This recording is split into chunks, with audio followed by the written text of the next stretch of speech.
మొన్న అమిత్ షా గారు ఒక స్టేట్మెంట్ ఇచ్చారు. అవును. ఇంగ్లీష్ మాట్లాడాలంటే భారతదేశంలో సిగ్గుపడవలసిన అవసరం వస్తుంటారు. ఉం. అసలు దాని సిగ్గుపడవలసిన అవసరం ఏముంది? ఇప్పుడాల్సిన అవసరం ఏం లేదు. అమిత్ షా గారు ఇంకో మాట చెప్పేది, ఏ భాష నేర్చుకుంటే గర్వపడాల్సి వస్తుందో ఆ భాష ఏందో చెప్పేది ఉంది. అయితే ఈ ప్రస్తుతానికి దేశంలో ఉన్నటువంటి కేంద్ర మినిస్టర్ల సంగతి చూస్తున్నాం. 72 మంది కేంద్ర మినిస్టర్లు ఉన్నారు.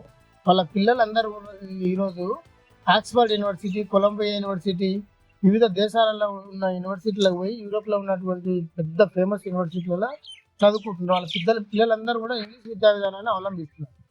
మరి వాళ్ళ పిల్లలేమో ఈ విదేశాలలో పెద్ద పెద్ద యూనివర్సిటీలలో ఇంగ్లీష్ చదువుకుంటూ, దేశంలో ఉన్నటువంటి ఎస్సీ ఎస్టీ బీసీ మైనార్టీలకేమో స్థానిక భాషలు కాకుండా మళ్ళా హిందీ నేర్చుకోవాలని చెప్తారు. మీ పిల్లలేమో మీరేమో కేంద్రంలో ఉన్న మినిస్టర్లేమో ఇంగ్లీష్ మాట్లాడతారు.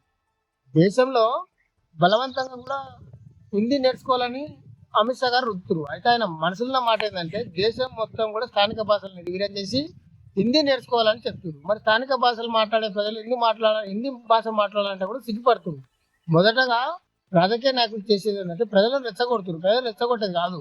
ఫస్ట్ వాళ్ళు హిందీ స్థానిక భాషలు వాళ్ళు మాట్లాడుకుంటా ప్రజలకు చెప్పాలి. వాళ్ళేమో వాళ్ళ పిల్లలు వాళ్ళు ఇంగ్లీష్ మాట్లాడతారు. దేశంలో ప్రజలకు ఇంగ్లీష్ మాట్లాడితే సిగ్గుపడాల్సి వస్తుందని చెప్తుంది. చాలా దుర్మార్గం అని చెప్తుంది.